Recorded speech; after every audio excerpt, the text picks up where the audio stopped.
देवादिदेव 1008 आदिनाथ भगवान के, आचार्य भगवान मानतुंग राज के, आचार्य भगवान गणाचार्य वृक्षविद गुरुदेव के, मम गुरु आचार्य भगवान उच्चारणाचार्य श्री विनम सागर जी गुरुदेव के, अहिंसामय विश्व धर्म की जय हो। मुनि श्री 108 विनय सागर जी महाराज की जय हो। भक्तुं गुणान् गुणि समुद्र ससांख्य कांतान् कस्ते क्षमा सौर गुरु प्रतिमोपि बोध्या कल्पान्तिकान् लिपवनो दत्ति न चक्रम कोबा तरे तुमलमंबु निधिं बुझाभ्याम।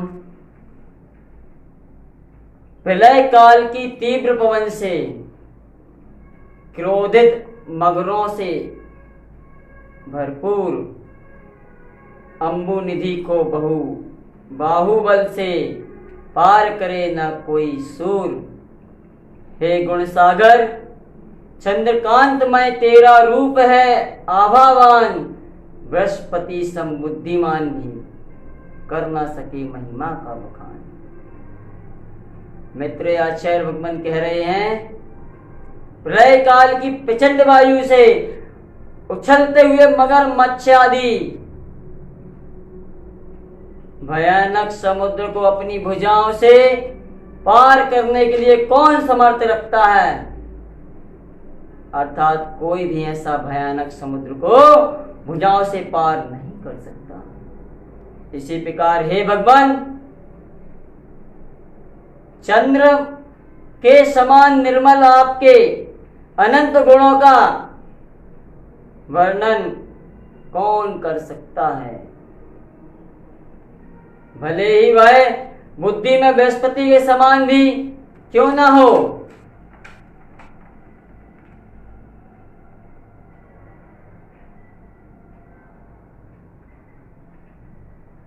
चौथा काव्य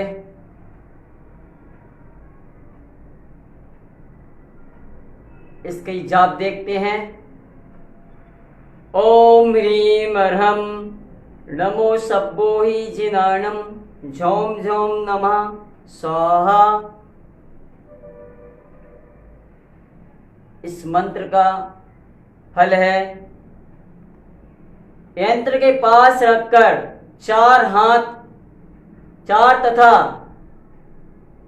यंत्र पास रखकर 4 तथा काव्य को रिद्धि मंत्र सहित 21 कंकरियों को ले पृथक पृथक 7 बार मंत्रित कर जल में डालने से जलचर जीव जाल में नहीं फंसते और मंत्र आराधक जल में नहीं डूबता। ये इसका फल है। अब आचार्य भगवान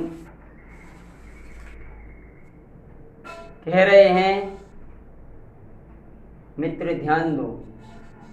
महाकवि आचार्य मानतुंग काव्य के माध्यम से कहना चाहते हैं कि सच्चा समर्पण परमात्मा उपलब्धि है, लेकिन वह बहुत कठिन है। मार्ग में अनेक कठिनाइयां हैं, चारों तरफ से आंधी तूफान घेरे हुए हैं और मन बहुत कमजोर है। जरा जरा सी बात पर रूठ जाता है, जरा से आकर्षण पर फिसल जाता है, थोड़े से प्रलोभन पर बहक जाता है। श्रद्धा के दीपक को भीषण तूफान में जलाए रखना बहुत मुश्किल है। मित्र ध्यान दो, जिसके दीपक में श्रद्धा का स्नेह, भक्ति की बाती तथा पुरुषार्थ की चिमनी और समर्पण की ज्योति है, तो वही दिया तूफान के बीच जल सकता है, अपनी ज्योति कायम रख सकता है, तूफान से टक्कर ले सकता है। हे मुनीन्द्र, हे चिन्मय आत्मा, हे योगी जन दुर्लभ, हे ऋषि महर्षि चिंता आकर्षक है, हे संत रमण है संकट मोचन, हे बाधा हरण, मैं आपके गुण कहां तक गाऊं। आपके गुण गाने में व्यवधान तूफान बहुत हैं, फिर भी मैं आपके गुण गाऊंगा। हे प्रजापति, प्रलय काल की प्रचंड वायु से उद्वेलित सागर में उछलते हुए विशाल मगरमच्छादि वाले भयानक सागर को क्या कोई अपनी भुजाओं से तैर कर पार कर सकता है? अर्थात कोई भी पार नहीं कर सकता। इसी प्रकार चंद्रमा के समान निर्मल आपके अनंत गुणों का वर्णन कौन कर सकता है? भले ही वह बुद्धि में बृहस्पति के समान भी क्यों ना हो। आचार्य श्री स्वयं परमात्मा के उदाहरण के माध्यम से पूछ रहे हैं, क्या कोई विशाल सागर को तैर कर पार कर सकता है? और एक ऐसे सागर को जिसमें भयंकर तूफान उठ रहे हों तथा बड़े बड़े मगरमच्छादि हों, क्षुधा समन के हेतु पानी में मुख फाड़ कर विचरण कर रही हो, लहरें नाव को धक्का मार रही हो, बड़ी बड़ी शिलाओं को कंपनमय कर रही हो, ऐसी स्थिति में सागर तैर कर पार करना अति कठिन है। यानी परमात्मा की भक्ति इतनी सरल नहीं है। मंदिर गए, मुट्ठी भर चावल छोड़ गए, मुट्ठी भर चावल छोड़ आए, प्रतिमा के ऊपर एक लोटा डाल आए, थोड़ी देर स्वाध्याय कर लिया, आपकी सस्ती पूजा अर्चना 2 कौड़ी का स्वाध्याय वहां नहीं पहुंचेगा। आपका 2 कौड़ी का दान वहां नहीं पहुंचेगा। अहंकार से, मान सम्मान की भावना से, कसाय भाव से किया गया धर्म परमात्मा से नहीं मिलाएगा। मित्र, आप सब अपने अपने अहंकार के घेरों से घिरे हैं। स्वाध्याय करने के बाद अहंता मिटती नहीं बल्कि और मजबूती होती है। दानी को लगता है, मित्र ध्यान दो, दानी को लगता है मैं कुछ हूं, पंडित को लगता है मैं कुछ हूं। इस भांति सब किया हुआ अधर्म हो जाता है। अधर्म को भरता है धर्म यानी भक्ति, मैं को मिटाती है। इसलिए मान तुंगाचार्य को कहना पड़ा कि भक्ति करना सागर को तैर कर पार करने की भांति है। जिसका चित्त सरल है, मन पवित्र है, हृदय साफ है, जो निरंतर अपने में मैं को विलीन होता हुआ पाता है। मैं के मिट जाने से भक्ति का जन्म होता है और इसमें को मिटाना अति कठिन है। जैसे घर में पप्पू अत्यंत चालाक होता है, उसी भांति भक्त भी होशियार होता है। महाकवि ने पहले ही अपनी सुरक्षा कर ली कि मैं बुद्धि के बिना भक्ति कर रहा हूं। यदि कहीं कोई गलती हो जाए, कमी हो जाए, मिस्टेक हो जाए, भूल हो जाए तो आप ध्यान दे देना। विशाल सागर में नन्हा बालक, विशाल सागर में नन्हा बालक हूं और तूफान गहरा है, माझी भी साथ में नहीं है। अब भला आप ही बताओ कि मैं सहायता असहाय अनाहत कैसे सागर पार करूं। अर्थात हीन सैनन है, शरीर अत्यंत कमजोर है, साक्षात परमात्मा का दर्शन नहीं, मिथ्या दृष्टियों का जोर है, कैसे आपकी भक्ति करूं। फिर भी मैं आपकी भक्ति करूंगा। आचार्य श्री ने भक्ति की दुर्लभता बताकर परमात्मा भक्ति में आकर्षण पैदा कर दिया। निषेध में आकर्षण होता है। मनुष्य को जिस कार्य के लिए मना किया जाएगा तो उसे वह अवश्य करेगा। अगर कह दिया जाए कि यहाँ झांकना मना है तो वह निश्चित ही झांकेगा। स्त्रियां मनुष्य की इस कमजोरी का जान गई हैं, इसलिए वे अपने शरीर के आकर्षण अंगों को आधा ढकती हैं ताकि मनुष्य का आकर्षण उनकी तरफ बना रहे। फिल्म डायरेक्टर जिन फिल्मों पर प्रतिबंध कर लगा देते हैं कि यह फिल्म केवल वयस्कों के लिए है, तो उस पिक्चर को देखने युवा ज्यादा जाएंगे। ये सब आकर्षण तौर तरीके के हैं। कह दिया इस विषय विषम काल में अज्ञानियों के बीच रहकर परमात्मा भक्ति करना बहुत कठिन है। खोई शक्ति को, प्रसुप्त चेतना को जगाने के लिए कहा गया है। सागर के गर्भ में बड़े बड़े विषाक्त मगरमच्छ रहते हैं, जो मात्र अपनी पूंछ के धक्के से बड़े बड़े जहाज पलट देते हैं। ऐसे ही कसाई के मगरमच्छ हृदय सागर में विचरण करते रहते हैं तथा मौका लगते ही भक्ति की नौका में डुबो देते हैं। अगर मनुष्य के पास संगम की नौका और ध्यान की पतवार हाथ में हो तो भव सागर को तिरा जा सकता है। मात्र सागर में ही मगरमच्छ हो ऐसी बात नहीं। हमारे पारिवारिक जीवन के सांसारिक जीवन में तो उससे भी ज्यादा विषाक्त जंतु भरे हुए हैं। स्वप्निल संसार से कितना दुख है, पारिवारिक जीवन में कितना कष्ट है, कितनी उलझने हैं, कितने संकट हैं। एक मिनट को भी शांति नहीं मिलती। घर कारागार बनिता, बेड़ी परिजन हैं, रखवारे हैं। स्वयं आपका घर कारागृह है जिसे आपने बड़ी दिलचस्पी से बनाया है। लाखों खर्च किए हैं भवन बनाने में, अपने हाथों अपने लिए कारागार का निर्माण किया और उसका खतरनाक जेलर आपकी पत्नी, बीवी, वाइफ, पति के लिए जो नाइफ, चाकू घरवाली, मिसेज जो करा दे, आत्मा की सेज वही है मिसेज वनिता। पत्नी आपके पाँव की बेड़ी है, उसके बिना आज्ञा के आप कहीं आ जा नहीं सकते। बड़ी निगरानी रखती है आप पर। अगर स्वयं नजर न रख पाए तो पप्पू को पीछे लगा देती है कि बेटा जाओ पापा के साथ घूम फिर कर आना। जब पप्पू वापस आ जाता है तो मम्मी पप्पू से पूछती है, तेरे पापा कहाँ गए थे, किससे मिले थे, क्या खाया क्या पिया। बेचारा पप्पू डर के मारे सब कुछ बता देता है। परिजन है, रखवाले, परिवार के जन बराबर आपकी रखवाली कर रहे हैं। आप अपने आप को स्वतंत्र मत समझ लेना। जिस पत्नी को आप बड़े प्रेम से ब्याह कर लाए हैं कि सुख देगी, घर की रखवाली करेगी, वह आपकी रखवाली कर रही है। जिसके लिए आप कमा रहे हैं वह आपको सता रही है। जिस दिन आपके अंदर वैराग्य घटेगा, संन्यास ग्रहण करने का भाव जगाएगा, तो पत्नी पांव की बेड़ी बन जाएगी। हजारों अड़चने पैदा करेगी, द्वार के बाहर भी न जाने देगी।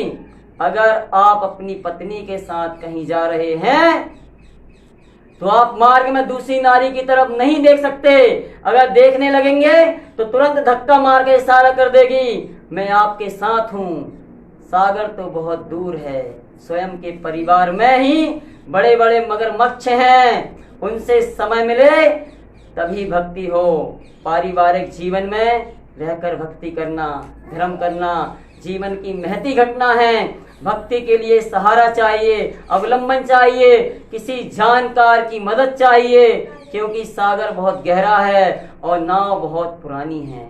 हेवटिया की नितांत आवश्यकता है। बिना गुरु के भव सागर से पार होना संभव है।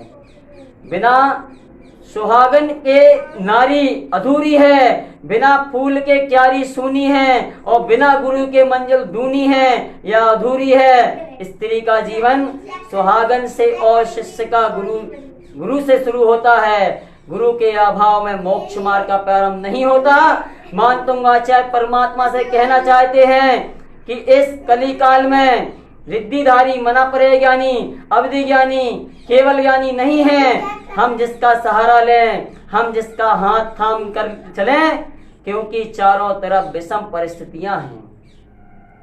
दीपक को बुझाने आंधियां चल रही हैं। अगर चिमनी का सहारा नहीं मिलेगा तो ज्योति बुझ जाएगी।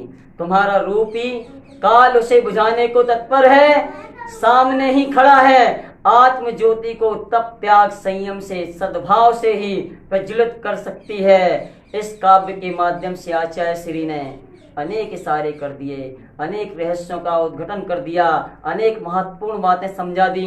भवसागर को कौन पार कर सकता है, निश्चित भक्ति कौन कर सकता है, परमात्मा कौन बन सकता है। कोरी बातें करने वाले, कोरा स्वाध्याय करने वाले परमात्मा भक्ति के सरोवर का आनंद नहीं ले सकता। सम्यक्त चारित्र के बिना, पुरुषार्थ के बिना कुछ भी नहीं हो सकता। मोक्ष मार्ग पर चलने से, आचरण करने से बनता है, मात्र स्वाध्याय करने से नहीं। आचार्य श्री कहना चाहते हैं कि सत्य पुरुषार्थ से मिलता है। परमात्मा बनाने के लिए संयम धारण करना पड़ता है।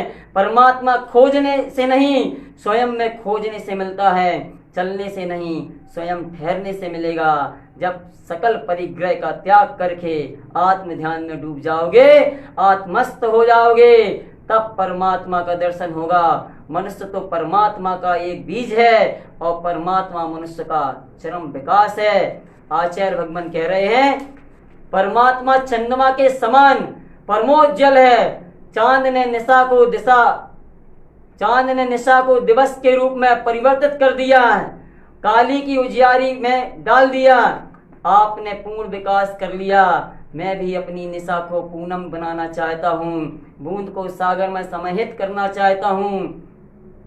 आचार्य अत्यंत दूरदर्शी थे। मार्ग के व्यवधानों को देखकर भक्ति के मार्ग कर लिया कि सागर में कितने तूफान आ जाएं, कितनी भी निंदा आलोचना की बिजलियां चमकें, कितने भी आपदाएं के ओले बरसें, लेकिन मैं अपनी किश्ती को वापस नहीं लौटाऊंगा। अगर परमात्मा यात्रा पर निकल पड़ा हूँ तो यात्रा पूरी ही करूंगा, जो सबके चित्त का हरण करेगी, सब मन मोहित करेगी, सबको प्रभावित करेगी। भक्ति सम्यक करूंगा, हृदय से करूंगा, सम्यक प्रणम चरणों में पूरा झुकूंगा, अधूरा नहीं। अधूरा समर्पण तो आत्मवंचना है, आत्मविश्वासघात है। ऐसे पवित्र भक्ति का जन्म कब होता है? जब हृदय आकाश में श्रद्धा के बादल छाते हैं, तब भक्ति का नीर बरसता है। फिर बंजर भूमि पर भक्ति का फूल खिलता है, हृदय की फुलवारी महकती है। जब संसार व्यर्थ हो जाता है, तब अंतर जगत की यात्रा शुरू हो जाती है। मिट्टी का दिया बेकार हुआ, ज्योति मुक्त हुई तो प्रकाश चहुं ओर फैल जाता है। संन्यास घटित हो जाता है, साधु हो जाता है। साधु होने की घोषणा नहीं करता, पक्का पत्ता टूट कर गिरे तो वृक्ष को पता भी नहीं चलता। कचरा फेंकने जाते हो तो क्या विज्ञापन करके जाते हैं? नहीं, विज्ञापन तो नकली चीज का होता है, असली का क्या विज्ञापन। जीवन नौका को परमात्मा तट तक ले जाना हमारी नियति है। नियति की उपलब्धि उसे ही संभव है जो संत समागम को आतुर हो। अभी तो हम संगति का अर्थ ही नहीं समझते। पहले मन की संगति छोड़ो, तुम स्वयं उसके मालिक बनो, तब तुम्हारी नौका भवसागर से पार होगी। अंतरात्मा में झांको और देखो कि चेतन आत्मा किन किन की संगति कर रहा है। इस आत्मा की दो पत्नियां हैं, कुमति रानी और सुमति रानी। दोनों के कार्य भिन्न भिन्न हैं। कुमति अपकारक है तथा सुमति उपकारक है। कुमति का चेतन आत्मा पर कड़ा पहरा लगा हुआ है, कहीं चेतन राजा धर्म की ओर, परमात्मा की ओर, संत समागम की ओर न चला जाए।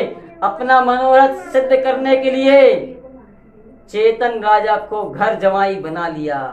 उसे कहीं अपने पियर की याद यानी स्वभाव की स्मृति न हो जाए, इसलिए उसने पहला प्रलोभन दिया धन का, यश का, सम्मान का, खाने पीने का, दैहिक सौंदर्य का, सांसारिक संबंधों का। चेतन राजा के सामने इतना दहेज प्रस्तुत कर दिया कि चेतन राजा स्वयं को भूल गया। परमात्मा की ओर, संत की ओर, धर्म की ओर जाने का प्रश्न ही नहीं उठता। कुमति बड़ी चालाक है। चालाक राजा की लड़की चालाक ही तो होगी। जानते हो इसका पिता कौन है? मोह राजा की काली कलूटी सुकुमारी है। इसका एक भाई है अज्ञान। उस अज्ञान ने चेतन राजा की बुद्धि पर पर्दा डाल दिया। स्वयं की सुशील परम शांत सुमति रानी को पाने का भाव ही पैदा नहीं होता है। कुमति रानी सर्वप्रथम आक्रमण करती है विचारों पर। इसकी संतान है बुरे विचार तथा हिंसा, झूठ, चोरी, कुशील, परिग्रह, अभिमान, छल, कपट, मिथ्या दर्शन, मिथ्या ज्ञान, मिथ्या आचरण। इसके पास अज्ञान धन का प्रचुर खजाना है। जीवन के सारे ऐश इसी से पूरे होते हैं। बहुत चतुर नारी है।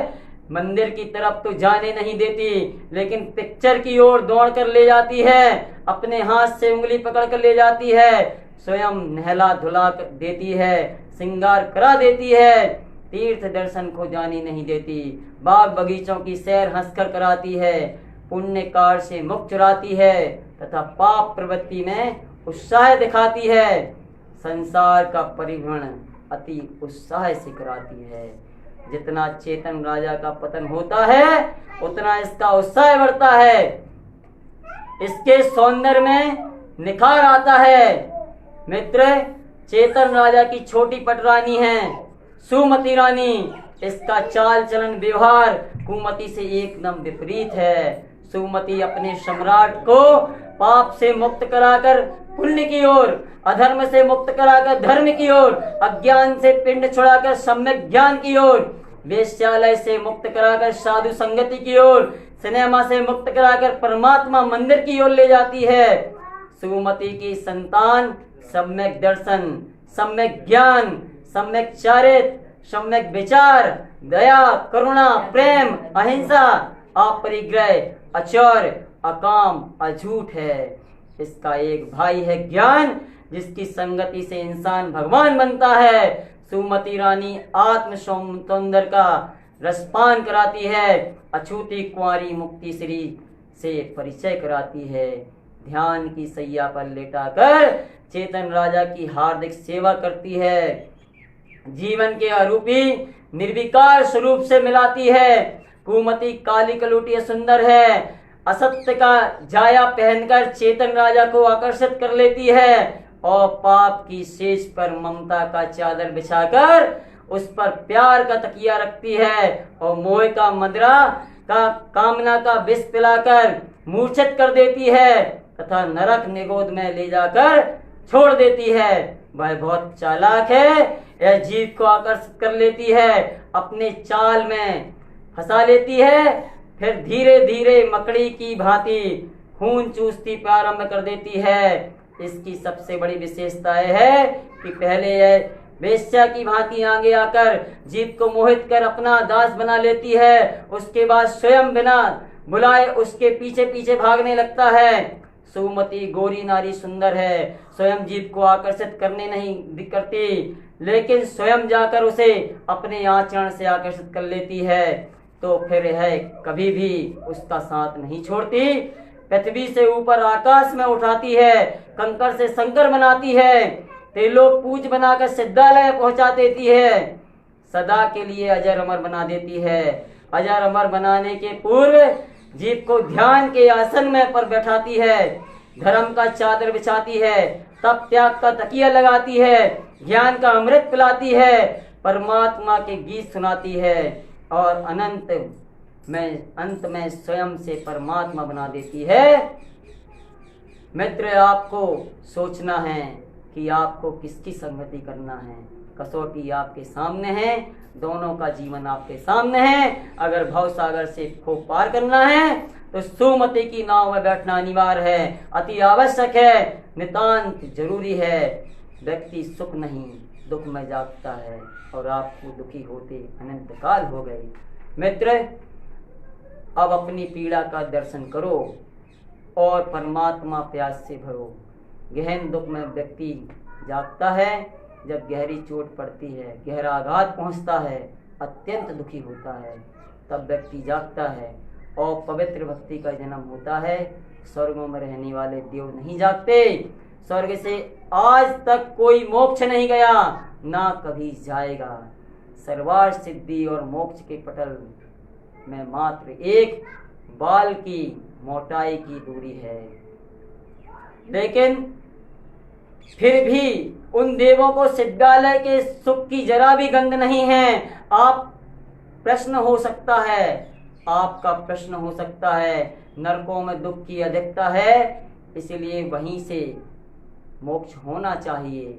नरकों में जाग तो सकते हैं, यानी सम्यक दर्शन मात्र प्राप्त कर सकते हैं, लेकिन मोक्ष नहीं जा सकते, क्योंकि अपने पूर्व कृत पाप का फल भोगना अनिवार्य है। वहाँ अकाल मरण नहीं होता, वहाँ पर सम्यक दर्शन प्राप्त करके मनुष्य बनते हैं, उसके बाद मुक्ति का वर्ण कर सकते हैं। उदाहरण को एक देश घटना चाहिए, स्वदेश नहीं। मात्र इतना ध्यान रखो कि अक्सर आत्मा दुख में जागती है। आप पंखे की हवा में सो रहे हैं, जब तक पंखा चल रहा है जागने का सवाल नहीं। जैसे ही कोई पंखे का स्विच ऑफ कर देता है, आप तुरंत जाग जाते हैं। कब जागे? जब मधुर हवा बंद हुई। आचार्य मान तुम की बंदी गृह में जाग गए। उन्होंने कारागृह को धन्यवाद दिया और सहज ही कह उठे, यह बंधन मेरे लिए प्रभु भक्ति का कारण बन गया। अंतर में छिपी प्यास संन्यास बन गई। काफी समय से मन में प्यास थी कि भक्ति काव्य लिखूं। मेरी कामना आज सिद्ध हुई। दुख की अतिरति में कारण बन गई। आज एक नई आंख मिल गई, परमात्मा को निहारने के लिए एक ऐसी ज्योति मिल गई, आत्म अवलोकन करने के लिए जो शाश्वत है। पवन का झोंका कली के लिए वरदान सिद्ध हुआ। हवा के धक्के खाकर ही तो कली फूल बनती है। हवा जब कली का आलिंगन करती है तो कली यूं यूं करके दाएं बाएं होती है। पवन से बचना चाहती है, मुख चुराना चाहती है। हवा की उस छेड़छाड़ में ही कली का यौवन विकसित होता है। उसका हिलना ही उसके यौवन को प्रकट करता है। इसलिए तो माताएं घरों में पप्पू को पालने में यूं यूं करती झुलाती हैं। पप्पू को बड़ा करने में के उपाय हैं। आचार्य के लिए कारागृह दुर्भाग्य नहीं बना, खुला काली से भाग्य सुमन का सहसा पूर्ण विश्वास बना। भक्ति का काव्य पूर्ण करने का सौभाग्य मिला। एक दिन किसी ने पूछा था, प्रतिदिन मंदिर जाने से भक्ति में से मन क्यों ऊबने लगता है? हमेशा निषेध में आकर्षण होता है, उससे अहंकार को रस मिलता है। नियंत्रण तोड़ने में, सीमा पार करने में आनंद आता है। अहंकार निर्मित होता है। विरोध में आपने जितने प्रतिविरोध बनाए उतना अहंकार पैदा हुआ। घर में रखे पके आम रस नहीं देंगे। जो रस किसी बगीचे में घुसकर खाने में आता है। सवाल मिठास का खटास का नहीं है, सवाल निषेध का है। आपने कभी ख्याल स्त्रियां घूंघट क्यों डालती हैं? क्योंकि घूंघट कुरूप स्त्री को सुंदर बनाए रखता है। यानी सवाल दूसरों को जीतने का है। आपने सबको मंदिर जाकर दिखा दिया कि मैं धर्मात्मा हूँ, अब दिखाना बाकी नहीं रहा। अगर कोई मान कर दे कि इस मंदिर में आरती करना मना है तो आप निश्चित ही आरती करेंगे, क्योंकि प्रतिबंध को तोड़ना है, अपनी विजय पताका फहराना है। दूसरी बात यह है कि जब श्रद्धा में कमी होती है तो मन उबने लगता है। सच्ची श्रद्धा में तो भक्ति से उबने का सवाल ही नहीं उठता। क्योंकि आपने कभी ख्याल किया पति पत्नी में लड़ाई क्यों होती है? शादी के पश्चात प्रथम रात जितना प्रेम था उतना प्रेम जीवन के अंत तक क्यों नहीं रहता? शादी के उपरांत प्रेम धीरे धीरे कम क्यों होता जाता है? क्योंकि आपस में आकर्षण खत्म हो जाता है। 24 घंटे एक दूसरे के सामने रहते हैं, इसलिए जीवन का रस क्षीण हो चला जाता है। पति पत्नी को आपस में मिलने मत दो, दोनों पर प्रतिबंध लगा दो। 2-4 दिन में 5-10 मिनट का समय मिलने पर दिया तो दोनों में प्रेम प्रगाढ़ हो जाएगा। पत्नी पीहर चली जाती है, 15-20 दिन बाद आती है तो तरोताजा हो जाती है, कुंवारी हो जाती है, सुंदरता बढ़ जाती है, प्रेम में रस आने लगता है, प्यास गहरी होती है, खारा पानी मीठा हो जाता है। परमात्मा के प्रति सच्ची आस्था हो तो गहरी प्यास हो तो ऊब पैदा नहीं होती। आचार्य मानतुंग इस काव्य के माध्यम से चाहते हैं कि क्रोधमान लोग के अंतरंग बहिरंग परिग्रह के मगरमच्छों के विद्यमान रहने पर शुद्धोपयोग, रूपाचरण, चारित्र, स्वानुभव, आत्मदर्शन संभव नहीं है।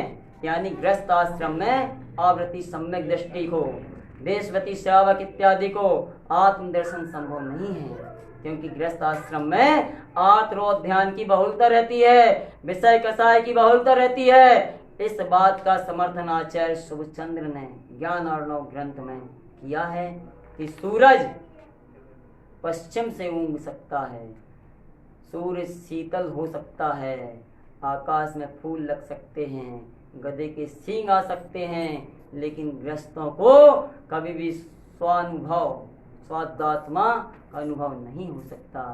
भक्ति की सार्थकता, पुण्य की उपयोगिता को जानो, समझो और परमात्मा भक्ति में डूबो। संसार अति जटिल है, विषय कसाय से बड़े बड़े मगरमच्छों से व्याप्त है। अपने आप की, अपने परमात्मा की, अपनी आध्यात्मिक प्यास की, श्रद्धा की सुरक्षा करो और संतों में नमो, बस उसी में कल्याण है। 1008 श्री आदिनाथ भगवान की जय।